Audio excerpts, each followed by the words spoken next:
Boa noite a todos. Então, vamos aí retornar para mais. Estamos estudando a história da igreja e esta é a quarta aula, então, quando nós estaremos estudando igrejas contemporâneas. E o tema 1 é a igreja contemporânea e o evangelicalismo, né? Então, vamos ver já o que vem a ser esse termo evangelicalismo, não é? Então, esse termo aí tem sua origem no pietismo germânico e no metodismo britânico. Nasceu na região de fronteira agrícola no oeste dos Estados Unidos, durante os grandes despertares espirituais, e teve como expoentes Jonathan Edwards, John Wesley, Charles Finney, Helmut Harold Ockenga e Billy Graham, ok? Principalmente Billy Graham, eu creio que vocês chegaram a conhecer. Billy Graham viveu até alguns anos atrás. O pietismo, na verdade, eu coloquei aí embaixo, numa fonte menor, significa, era um movimento, né, oriundo do luteranismo, né, que valoriza as experiências individuais do crente. Tal movimento surgiu no século XV como oposição à negligência da ortodoxia luterana para com a dimensão pessoal da religião, e teve seu auge em 1650 a 1800. Então, aqui nasce essa ideia do evangelicalismo, né? A origem, então, vem do pietismo, e o pietismo, então, ele vai romper um pouquinho com a ortodoxia luterana, como algo sendo muito tradicional, algo sendo muito frio, e o pietismo, então, vai enfatizar as experiências humanas, né? As experiências individuais do crente. Para o pietismo, isso tinha valor, né? Uma vida de piedade, uma vida de consagração, uma vida de santificação. Então, daí surge esse termo, evangelicalismo, ok? Muito bem, nós temos aí grupos, vejam só, grupos das igrejas contemporâneas. Então, o que nós temos? Quando falamos em igrejas contemporâneas, são as igrejas que nós encontramos a partir do século XIX, principalmente. Século XIX, século XX, século XXI, então já são o quê? Mais de 2 séculos, porque o século XXI está no início, né? Cada século tem 100 anos, nós estamos no 20º ano do século XXI. Então, nós temos mais 80 anos de século XXI, ok? Então, nós tivemos século XIX, 100 anos. Século XX, mais 100 anos, 200 anos. Mais 20 anos do século XXI, 220 anos de igrejas que nós consideramos, então, e vamos considerar aqui no nosso estudo, como igrejas contemporâneas, igrejas que estão, então, dentro desse período chamado contemporâneo, não é? Então, nós temos as igrejas tradicionais, que eu acho que todos vocês têm uma noção, mas a gente vai ver especificamente aqui o que é uma igreja tradicional. Nós temos as igrejas pentecostais, que são as mais comuns, que vocês também conhecem, mas vamos ver as principais características dessas pentecostais, e as neopentecostais também, que surgem principalmente no meados do século XX para século XXI. Surgem de maneira bastante forte as neopentecostais. Muito bem, igreja tradicional. Então, o que é uma igreja tradicional? Vamos ver como ela funciona, quais são as características dessa igreja. Então, a igreja tradicional tem a sua doutrina embasada nos princípios propostos por Lutero, bem como pelas denominações protestantes históricas. Apesar das diferenças, são esses mesmos princípios que formaram a base sobre a qual foram assentadas todas as igrejas pentecostais e neopentecostais. Então, o que esse texto está dizendo? Que uma igreja tradicional, ela traz a doutrina dela, né? Ela tem como base os princípios da reforma, né? Proposto por Lutero. Lembram da reforma em 1517, século XVI, né? Então, nós temos as igrejas tradicionais mantendo essa linha doutrinária, esse embasamento doutrinário lá na reforma, tá? Esses princípios propostos, então, por Lutero, e foi perpetuando, então, século XVI, XVII, XVIII, XIX, século XX, século XXI. Então, daí é que nasce, então, as igrejas tradicionais. Vocês se lembram que até principalmente o século XV, quem dominava era a Igreja Católica, como nós vimos aqui na história da Igreja. Então, veja só, a Igreja evangélica, não é, propriamente dita, ela surge, então, já a partir do século XVI, com a Reforma Protestante, com os princípios propostos por Lutero, bem como pelas denominações protestantes históricas. Apesar dessas, são esses mesmos princípios que formaram também a base das igrejas pentecostais. Então, nós vamos ver que as igrejas tradicionais, elas mantiveram os princípios da reforma, com base nas confissões de fé. Por exemplo, a igreja presbiteriana tem uma confissão de fé muito forte, que é a Confissão de Fé de Westminster, que é uma confissão de fé luterana, e ela nasce, então, lá como os princípios básicos da reforma, ok? Então, nós temos as igrejas tradicionais, e das tradicionais nós temos uma ramificação, que são os pentecostais e os neopentecostais, como nós vamos ver aqui mais especificamente. Princípios comuns à maioria das igrejas evangélicas. Então, o que caracteriza uma igreja evangélica são principalmente esses 4 pontos, tá? Então, nós temos comum acordo, em termos de igrejas evangélicas, esses 4 pontos. Primeiro ponto, crença na Trindade, ou seja, um só Deus em 3 pessoas. O Pai é uma pessoa, o Filho é uma pessoa e o Espírito Santo é uma pessoa. Então, todas as igrejas evangélicas têm essa crença, creem na Trindade, num Deus triuno, ok? Então, são 3 pessoas distintas, o que significa dizer que o Pai não é o Filho, logo o Filho não é o Pai não é o Espírito, que não é o Filho, ou seja, são 3 pessoas distintas, tá? Distintas, porém, formando consubstancialmente um único Deus. Então, todas as igrejas evangélicas que se dizem evangélicas creem na doutrina da Trindade. Segundo ponto, para ser uma igreja evangélica característica, a Bíblia é a única fonte, ou melhor, é a única regra de prática e fé. Então, a Bíblia, ela é autoritativa. No caso da Igreja Católica, não sei se vocês se lembram de aula anterior, a palavra do Papa tinha a mesma autoridade que a Bíblia, às vezes até mais.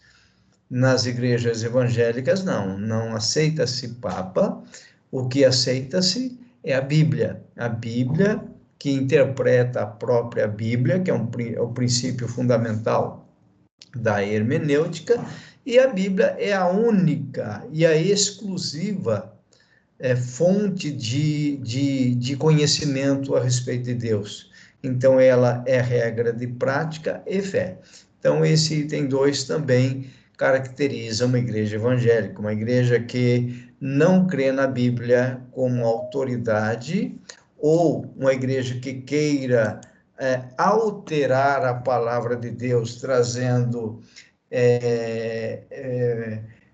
tentando mudar a princípios, estatutos, doutrinas, para se encaixar numa ideologia de gênero, por exemplo, isso não pode ser considerado, ou essa igreja não pode ser considerada evangélica. Um outro ponto fundamental e característico de uma igreja evangélica é a justificação dos pecados pela fé e não pelas obras.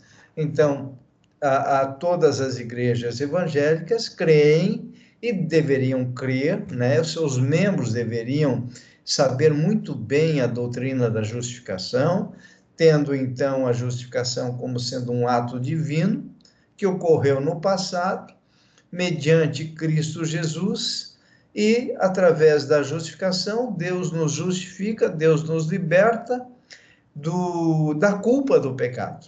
Então, isso é justificação. Deus nos torna justos em Cristo. Então, na justificação bíblica, o justo justifica o injusto. Então, o justo, Jesus, nos justificou. Nós que éramos injustos. Então, na justificação, Deus olha para o seu filho. Ele não olha para o cristão. Deus não vai olhar para nós, esperando receber de nós uma vida justa. Com isso, eu não estou dizendo que Deus não se agrada de uma vida justa, mas eu estou querendo dizer o seguinte, que Deus, em se tratando de justificação, ele olha para o Filho. Como o Filho nos justificou, através da sua morte expiatória na cruz do Calvário, uma morte vicária, vocês já conhecem muito bem esse termo, uma morte vicária, uma morte substitutiva, o sangue derramado como preço de redenção. Então, tudo isso é fonte de justificação divina. Então, a justificação é um ato divino que ocorreu no passado, porém tem efeitos eternos. Então, todas as igrejas evangélicas, para ser uma igreja evangélica, precisa crer na justificação dos pecados pela fé e não por obras. Então, não é o que eu faço que me justifica, mas é o que Jesus fez. Isso é ser uma igreja evangélica, independente de ser tradicional, pentecostal ou neopentecostal, ok? E vida de santidade. Então, toda igreja evangélica deve ministrar, deve ensinar que os cristãos devem procurar, devem buscar uma vida de santidade, uma vida de separação para adoração, para uso exclusivo de Deus. Então, esses 4 pontos, esses 4 princípios, ou 4 confissões de fé, vamos dizer assim, são fundamentais para uma igreja ser considerada evangélica. Muito bem, caminhando um pouquinho mais aí, vejam aí as primeiras denominações. Então, vamos ver a questão dos imigrantes e missionários que vieram trazer, então, o evangelho para o nosso país. Graças a Deus, nós somos evangélicos por causa desses imigrantes, desses missionários. Então, as primeiras denominações, elas chegaram, ou melhor, as primeiras denominações protestantes chegaram no Brasil no século XIX. Então, como nós dissemos, né, século XIX, a partir de 1800, já é o século XIX, tá? Então, na bagagem espiritual dos imigrantes, e por isso ficaram por um bom tempo atadas a essas comunidades de origem. Nada a ver, portanto, nem com o ímpeto evangelizador dos missionários presbiterianos e metodistas. A partir da segunda metade do século XIX, e muito menos com o fenômeno de comunicação de massas das igrejas pentecostais e neopentecostais que ocorre hoje. Então, o que esse texto está dizendo? Que os imigrantes, os missionários, eles foram fundamentais para trazer o evangelho para o nosso país, tá? Então, eles trouxeram, a partir do século XIX, meados do século XIX, então, o evangelho começa a se proliferar no nosso país, não é?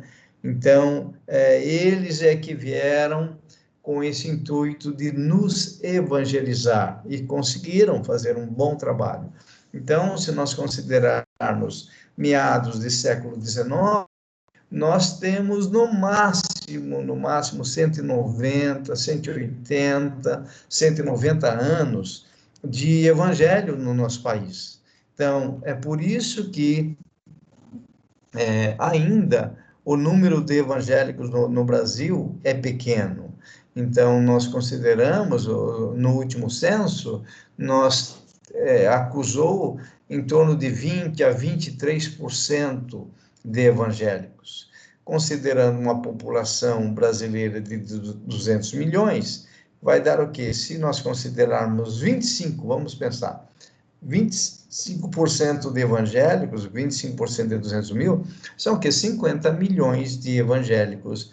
Então, em 180, 200 anos, vamos colocar 200 anos de chegada do evangelho no nosso país, nós temos aproximadamente 50 milhões, ou seja, quase 25% de evangélicos no país.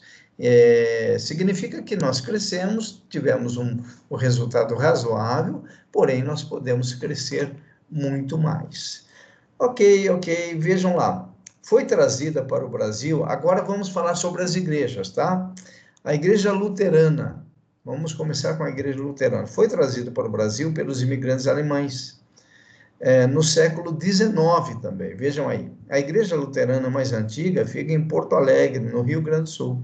Em 1991, havia cerca de 1 milhão de luteranos no Brasil, concentrados principalmente no sul do país. Então, a igreja luterana, ela surge aí nesse período, então, de imigração dos alemães no século XIX. Então, muito recente, como eu disse. A igreja anglicana, ou episcopal também, nasceu de uma briga entre o rei da Inglaterra, Henrique VIII, e o Papa Clemente no século XVI. Então, essa igreja nasce lá na Inglaterra, no século XVI, porém, ela chega no Brasil também lá por volta do século XIX. O Papa se recusou a permitir que o rei se divorciasse para casar-se com Ana Bolena, de quem, aliás, descende a rainha da Inglaterra, Elizabeth I. Então, dessa briga aí surgiu, então, a igreja anglicana, uma igreja inglesa, uma igreja da Inglaterra, né? Portanto, inglesa, mas também chegou ao Brasil. Ainda Henrique VIII, que já não demonstrava grande simpatia pela situação de submissão dos reis à autoridade do Papa, aproveitou a oportunidade para romper com o Papa e criar, então, a Igreja Anglicana da Inglaterra. Pouco a pouco, as igrejas anglicanas foram adotando princípios da Reforma, mas mantiveram-se sempre mais próximas ao catolicismo do que as outras denominações protestantes. Assim como os luteranos, foram os imigrantes norte-americanos que se fixaram no sul, os responsáveis pela introdução do anglicanismo no Brasil. Então, essa é a igreja anglicana. A presbiteriana, que também tem forte influência no nosso país, ela foi fundada por um suíço, que vocês conhecem, né? Na verdade, suíço não, por um francês, tá? Tá errado aí. Chamado João Calvino, contemporâneo de Lutero, no século XVI. O termo presbítero vem do grego, que quer dizer ancião. né? Um homem maduro, com maturidade, com experiência cristã. Ao contrário das igrejas congregacionais, onde o poder está na comunidade ou congregação, a igreja presbiteriana se organiza em níveis hierárquicos. Então, a igreja presbiteriana, ela é calvinista, de origem calvinista, e ela, então, também alcançou o nosso país, né? No topo da hierarquia, então, como nós vimos aqui, a igreja, o governo da igreja presbiteriana, né? É um governo em que ela se organiza em níveis hierárquicos. Então, no topo dessa hierarquia está a Assembleia dos Presbíteros, encarregados das decisões mais importantes. Então, esses homens, esses anciãos com maturidade, não é? Eles são encarregados das decisões mais importantes da igreja presbiteriana. A igreja presbiteriana foi trazida por missionários americanos que se estabeleceram no Rio de Janeiro com uma missão: evangelizar por meio da educação. Olha que interessante. A primeira igreja foi fundada em 1871, portanto, século XIX. Então, qual foi a estratégia que a igreja presbiteriana utilizou para evangelizar o nosso país? Foi através da educação. É importante nós conhecermos a história dessas igrejas, porque muitas vezes, por ignorância, nós criticamos as igrejas tradicionais. E nós sabemos que as igrejas presbiterianas da Convenção Brasileira, elas são tradicionais e elas mantêm toda uma forma de culto, uma linha teológica com base no calvinismo, mas essas igrejas, esses missionários presbiterianos, em 1871, foram fundamentais para trazer, então, o ensino para o nosso país. Então, eles usaram a estratégia da educação, né, para evangelizar, e hoje a igreja presbiteriana é muito forte, inclusive com faculdades, como nós vamos ver agora. Mas até hoje essa vocação para os projetos na área da educação se mantém. A tradicional Universidade Mackenzie, que vocês devem conhecer, tem inclusive aqui em Campinas, de São Paulo, por exemplo, é administrada por presbiterianos até hoje. Na década de 70 surgiram algumas denominações presbiterianas renovadas. Então, o que acontece? No século XX, as igrejas já começam a partir para o pentecostalismo. Então, uma igreja presbiteriana renovada, ela já tem uma linha mais avivada de culto, né? Então, na década de 70 surgiram algumas presbiterianas renovadas, isto é, inspiradas nos movimentos de reavivamento americano, que também originaram as igrejas pentecostais e neopentecostais. Então, portanto, essas igrejas luterana, principalmente luterana e presbiteriana, a anglicana nem tanto, porque ela tem uma certa ligação católica, mas principalmente os luteranos e os presbiterianos foram essenciais para a evangelização da nossa nação, tá? E para o ensino também. Igreja metodista, olha aí, no século XVIII, fruto dos sonhos do pastor anglicano John Wesley, que acabou rompendo com a igreja da Inglaterra. Os metodistas foram os primeiros grupos de missionários a chegar ao Brasil. Sua primeira igreja foi fundada em 1876, no Rio de Janeiro. Então, os metodistas também foram fundamentais para trazer o evangelho para o nosso país. Vejam, todos a partir do século XIX, século XVIII, século XIX, ok? A igreja metodista ainda não é a doutrina que distingue os metodistas das demais denominações.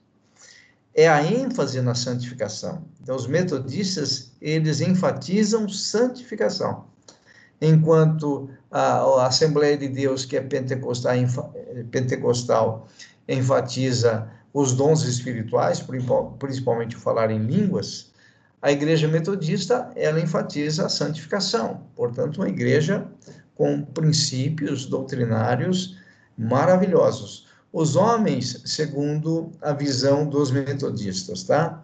Os homens não são perfeitos, mas podem melhorar sempre. Na prática, isso os torna puritanos, quer dizer, despojados dos prazeres mundanos e disciplinados. Daí seu nome derivado de metódicos. Então, eles são disciplinados, eles são metódicos e enfatizam o que? A salvação. Portanto, a Igreja Metodista é uma importante igreja no Brasil. A Igreja Batista agora, que todos nós somos batistas, né? Os que aqui estamos. E aí, então, vamos entender um pouquinho sobre a Igreja Batista, como que ela nasceu. Veja só, ela nasceu de uma ala radical da Reforma, que não aceitava o batismo como um direito adquirido ao nascer e pregava a necessidade de uma decisão pessoal, tomada, portanto, na idade adulta. Então, aqui, os batistas já começam com uma definição a respeito da pregação do Evangelho, aquela ideia de crer e ser batizado. Então, uma criança, ela não tem discernimento para dizer que ela crê ou não. Por isso, então, os batistas não batizam crianças, né? Os batistas batizam adultos, aqueles que já tomaram uma decisão por Cristo, já têm entendimento da salvação em Cristo. Os batistas têm o hábito, que eu acho importante, de ensinar o novo convertido as principais doutrinas antes do batismo. Então, eles têm uma classe bíblica de batismo. Na nossa igreja nós temos. Então, são geralmente 4 ou 5 aulas orientativas a respeito da vida cristã, e então, depois disso, aquele novo convertido é batizado. O batismo seria o momento em que o crente, iluminado pela fé, recebe as graças do Espírito Santo e inicia uma nova vida, centrada em Cristo, em Jesus Cristo. É nessa fonte que as igrejas pentecostais vão se desenvolver, vão beber. Então, vejam, na verdade, as pentecostais, elas bebem dos ensinos das tradicionais, tá? Então, a gente vai ver qual a diferença entre uma pentecostal de uma tradicional daqui a pouco, na segunda parte da aula. Então, ela nasce de uma ala radical da Reforma. Então, os batistas, eles já surgem lá por volta do século XVII, e já com essa definição de que não vamos batizar crianças, mas o batismo vai ser por imersão, e vamos batizar adultos, ou pelo menos aqueles que já tomaram uma decisão por Cristo, que têm maturidade para entender o que é a vida cristã. Então, outra característica dos batistas é exatamente o batismo por imersão. Então, é aquele batismo em que o novo convertido é mergulhado, né? O pastor realiza o batismo, ele é mergulhado nas águas. Enquanto que o batismo na igreja presbiteriana, ele pode ser por aspersão, ou seja, a água é jogada sobre o batizando, né?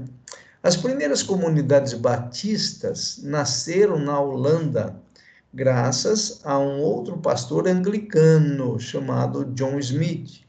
Olha só, ele nasceu em 1570 e morreu em 612, né?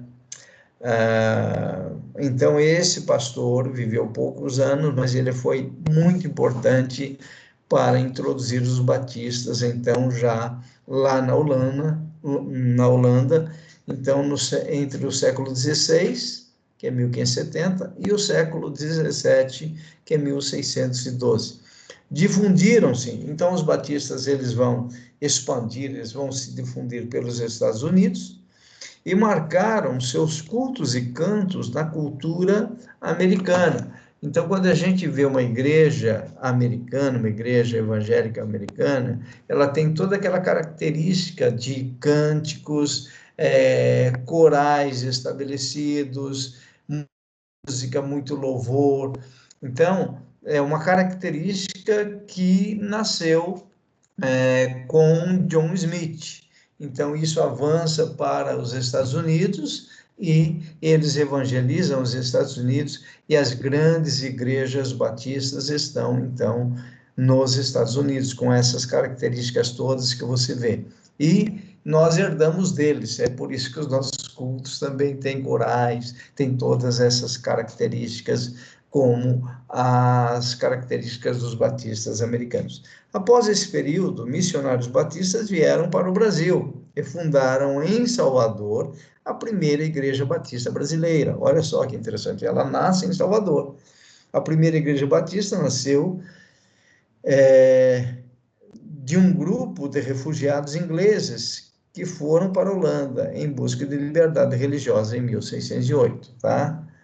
Ok? Então, aí é a origem dos batistas. Nós temos forte influência nos nossos cultos dos batistas americanos. Ok, pessoal? Então, terminamos aí a primeira parte dessa aula. Vamos dar um intervalinho e retornamos logo mais para a segunda parte desta aula.